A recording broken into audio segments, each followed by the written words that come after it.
Hi there, and welcome to this week's episode of Talking with Johnny, a subdivision of the larger channel, Driving with Johnny. I'm your host, Johnny, and this is a question and answer show where you guys ask me questions and I answer them. If you would like a question answered next week, go ahead and leave it on this video that you're watching right now. And while you're at it, like and share and subscribe and all that good stuff. So much has been going on. I just haven't stopped. Um, Yesterday was my car show. So if you're in the LA area and you follow me on Instagram, you will see that every once in a while we do a cars and coffee at the Helms Bakery, and it's a really good show. If I may toot my own horn for a second here, yesterday was the third one. We got a sponsor, Cars and Bids, and that went pretty well. Huge turnout. Cars were awesome. We had 3 Citroens, including 2 DSs and an XM.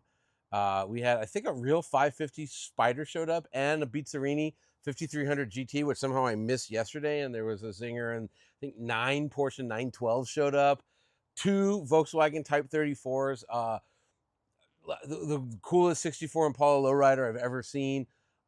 Just an incredible variety of cars. An E-Type, there was a Murcielago, a Mercedes McLaren SLR, a manual Audi S8, and on and on and on. And the coffee was good, and the food was good, and the people were great. So, yeah, I was really happy with it. It went great. If I forgot your car, I'm sorry.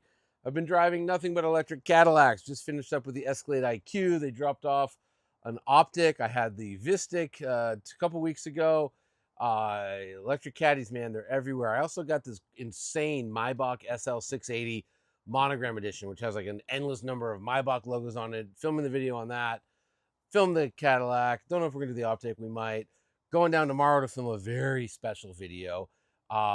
When this video goes live, we'll actually be there doing it. But yeah, there's not that many of you watch this, so I'm not giving anything away. But we're gonna take an first gen Audi TT down to Myers-Manx because Freeman Thomas, who designed the Audi TT, is the CEO of Myers-Manx, and we're gonna put him in the car together and hopefully get some really cool stories about the car. And tour Myers-Manx, of course. What else is going on? I don't know. Just feels like nonstop. Watch my Emperor tuna. Hell yeah, baby. Oh, we are gonna make this better. I'm gonna get multiple cameras and be able to switch cameras and all that. Work in progress. I wanna make a little money before I spend more money on equipment. I'm gonna need a little bit of equipment. Yeah, I don't know. Let's just jump into the questions because it's still hot.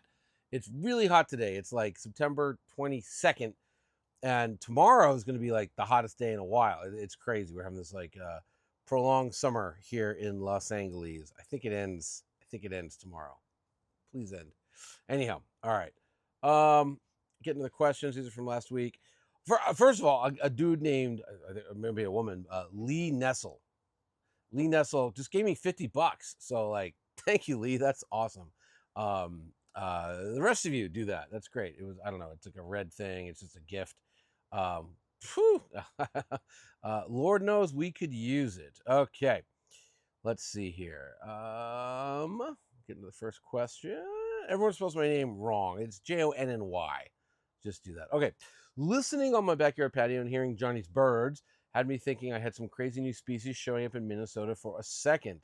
Yeah, I kind of live in a bird sanctuary. I think it's so hot they're all just taking a nap right now, but like we got birds, and my friend Caitlin, she sent me a birding book, and I've reached the age where I enjoy looking at birds, which I never thought would happen, but it's happened. Yeah, we got some crazy birds. This is from All Speed. Hey Johnny, land speed guys. Armidina Braun built a 20-liter V12. I don't know what this word is. Ardema? Maybe it's Ardema. Ardema Braun built a 20-liter V12. Knowing it exists makes me smile. Same.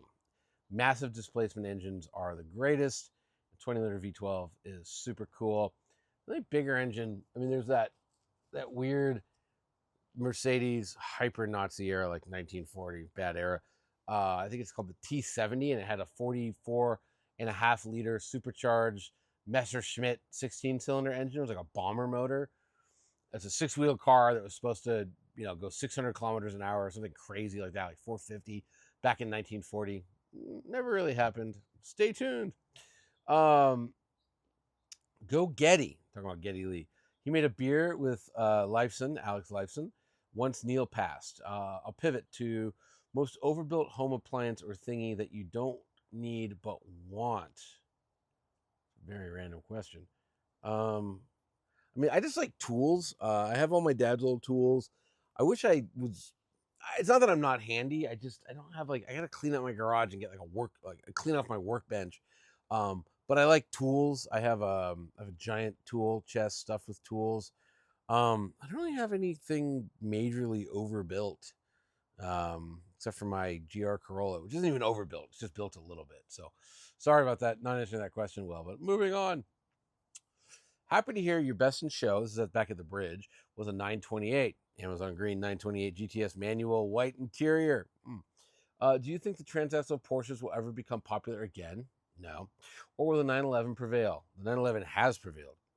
I'd love to see a company like Singer or Gunther Works make their own version of the 944, 968, 928, but not sure the market will ever go in that direction. Thanks for answering questions, Johnny. These videos deserve way more views. I agree. Let's get some more views. No, I don't think they'll ever do it. You could, if you did to the 928 what Canepa did to the 959, so you take that V8 and really breathe upon it, and just really modernize it. I definitely think there's a market. There is a guy, I can't think of his name, but he did do a reinterpretation of the 928, changed the body panels, looks really cool.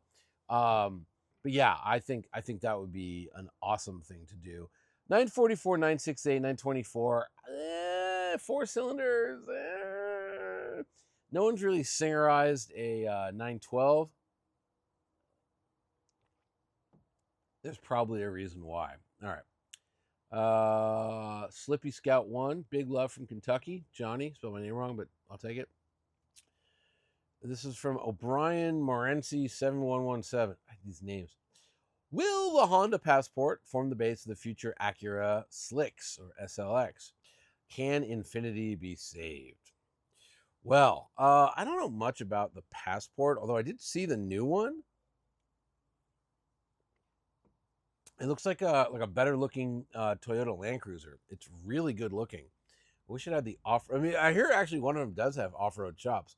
Will it form the future SLX? Probably. I mean, Honda, Acura, they platform share. Oh yeah, helicopters. So if you live in LA, you just get used to helicopters. They're everywhere. They're constantly. I did a podcast 2 hours ago, and a helicopter flew right over my head. So this guy's maybe on patrol. That's the helicopter. If this mic should cut it out, but I'm getting crazy helicopter. Can Infiniti be saved? Well, I think the better question is, can Nissan be saved? I should wait for this helicopter. I don't know, man. I just don't know. Nissan is making the Murano. I know it exists. I saw it.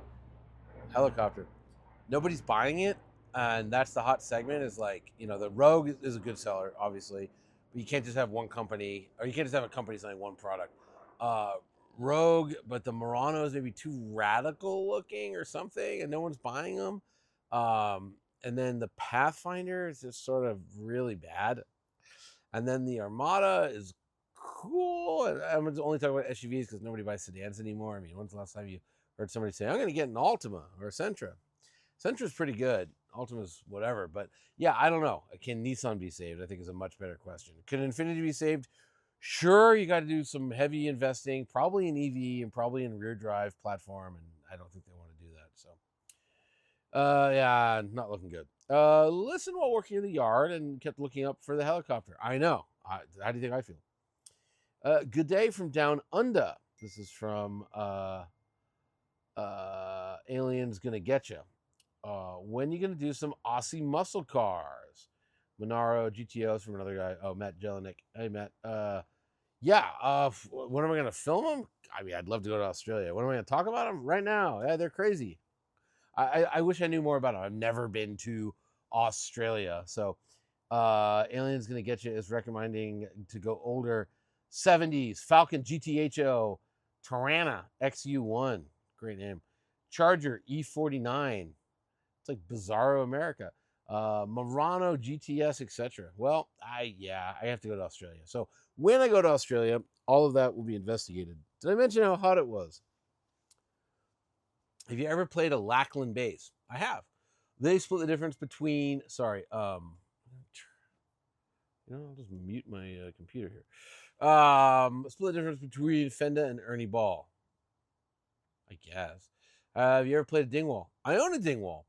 Or any other multi-scale fan fret bass. Those are bucket lists for me.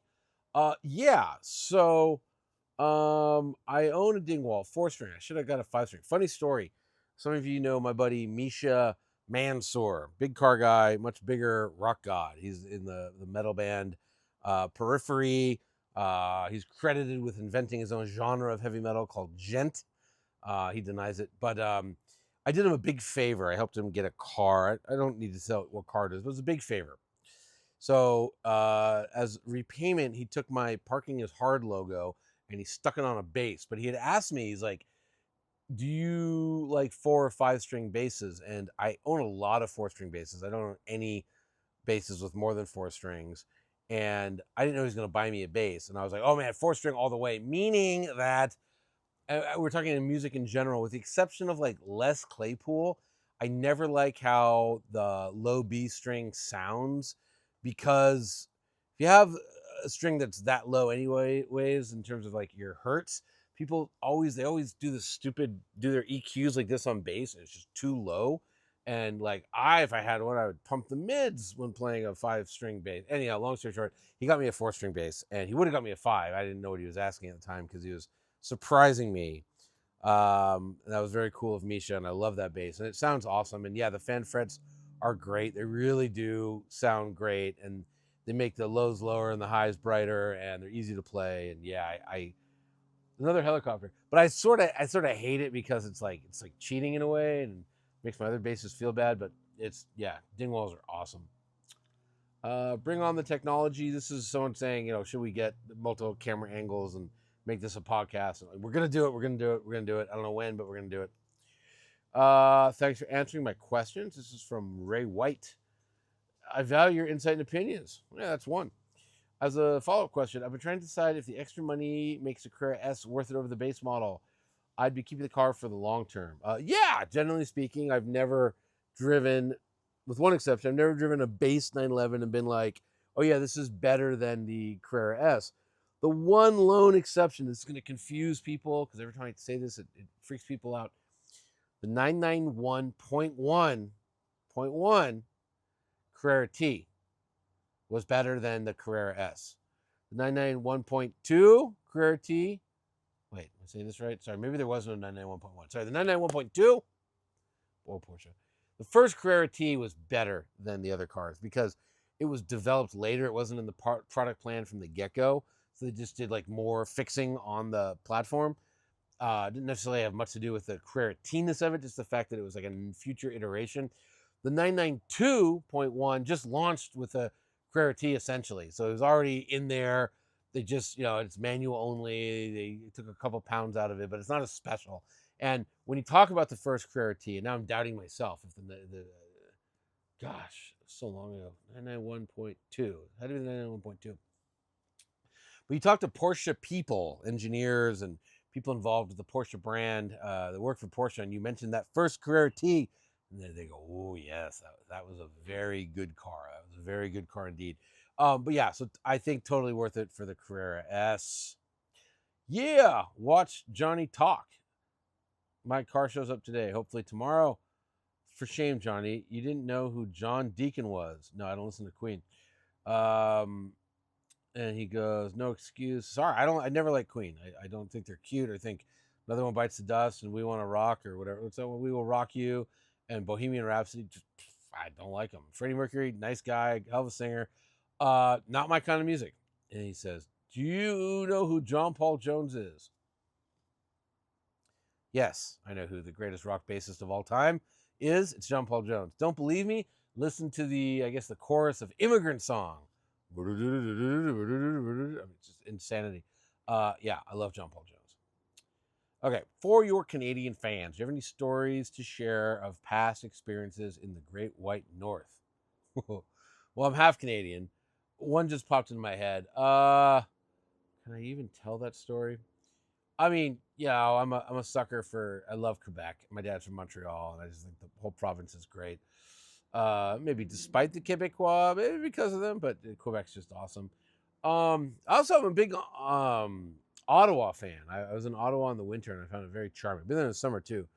And Vancouver's great. I'm laughing. I can tell this story. Okay, so I was at some weird Porsche. That wasn't weird, but it was a Porsche winter driving event in Quebec, which was normal and great. And all the Americans that came were American car journalists, but all the Canadians that showed up, Porsche was doing one of their women drives type program, and it wasn't journalists. It was like they got like teachers and just I don't know, whatever. They had a bunch of women that were interested in Porsche. I remember one of them was a teacher. I can't remember the rest. The other one. One of them owned like a clothing company. But so all the Canadians that were there were female. Doesn't really have anything to do with the story. However, as you do after a long day of driving on snow, you're drinking and drinking and drinking. And I'm talking to this one woman, and we're drinking and drinking and drinking, and she's like telling people to go away and leave us alone. And I'm like, I'm sorry, and I kind of excuse myself. And she follows me, and she gets in the elevator with me, and we'd exchanged information before that, and good night, ma'am, and I go in my room, and then like I don't know, 10 minutes later, 5 minutes later, whatever it was, the phone rings, and it's her, and she's like, hey, I'm trying to figure out how to make a cup of coffee, and I can't figure it out. Could I come over and use your coffee maker in your hotel room? This is like 2 a.m. at this point. I was just like, I'm very, very flattered, but no, you can't. And that's my number one Canadian car story. So no, I've had a lot of fun in Canada. I gotta go back. I'm going to Montreal in March. Need more time there. Okay. Listening with some coffee. On the topic of watches, would you be interested in reviewing your collection? I would. We need a 2-camera setup for that. I know you have some cool stuff. U1 and a tuna, Emperor tuna, but we'll be interested in seeing more. Yeah, absolutely. I would love to do that, and we will. We will. Thanks, Johnny. The M3 would be great, but budget is $20K. And I said, it's spelled Johnny, and there are M3s for that price. I don't remember, because your name is Trinian Suprazzi.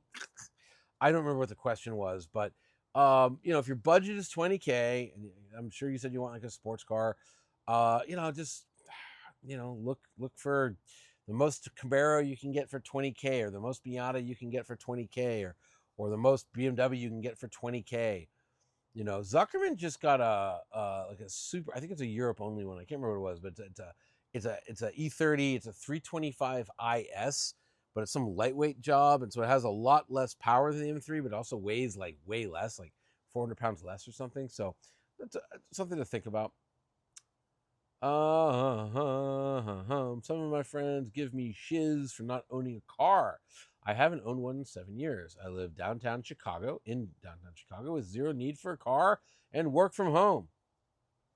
Okay. I rent cars on tour whenever I'm in LA and do track experiences on vacation. Can you call yourself a car enthusiast if you don't own a car? Of course. When I was 12, I was more of a car enthusiast than you are, and I didn't own a car. Yeah, man. It's totally acceptable. There's lots of people in New York that love cars. Lots of car journalists in New York that love cars that don't own cars. I mean, once in a while, there are car journalists in other parts of the country I meet that don't own cars. And to be a car journalist, you typically have to be an enthusiast, or at least it helps a lot. So yeah, you can totally still be one. Absolutely. Yeah, and if you live in a place where it's not practical to own one, I'm not going to fault you. Let's see. Go Pack Go. Although, man, Go Pack idiots. They lost to the Browns. They let the Browns score 10 points in 1 minute. It's a trap game. It's the youngest team in the league, but that was a bad day. And the Bears beat the Cowboys. Anyhow, all right. Ooh, here's an interesting question. Get a little bit of soda. Hey, Johnny, so far in your life, what country has produced the vehicles in which you've traveled the most miles, the second most, and so on? U.S., Japan, Germany, Italy, Korea, France, Yugoslavia. I would say I have no idea. You know, Jason Camisa, he has a spreadsheet where he writes down every mile he's driven in every car. Um, I view it as a form of insanity, but it would be very useful for answering this question. If I had to guess, American cars I've done the most miles in, followed by Japanese and German. If I had to guess, I have no way ever of knowing. Yugoslavia would be, the least. Okay, let's see.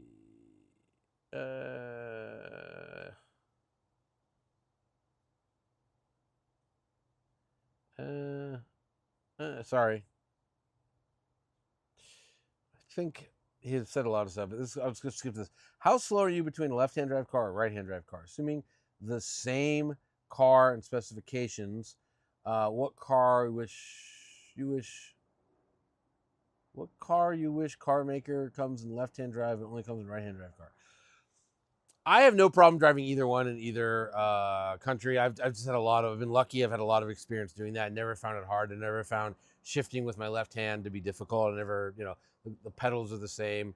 The only time I ever had a hard time was I was in England driving a left-hand drive Rolls Royce, and I came to a small roundabout with no other cars in it, and I just got confused for a second. And I remember I was starting to go this way, and the PR guy reached over and shoved me that way, and it was okay. That was the only time. But the obvious answer is the Alpine 110.